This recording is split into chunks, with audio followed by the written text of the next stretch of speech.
Block area, building and construction. Suggested resources in this area are blocks of many sizes and materials, empty boxes, large building toys, themed books and magazines, tape measurers and photos of buildings for the children to be inspired to build what they can see. This area is for children to experiment, explore, build, knock down and construct. This area is the one where children can discuss, choose, sort and order.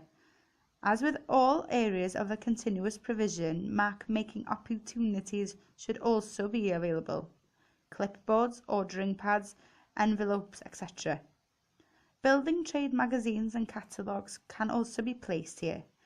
The children can concentrate and discover, learn about shape and patterns, count and problem solve.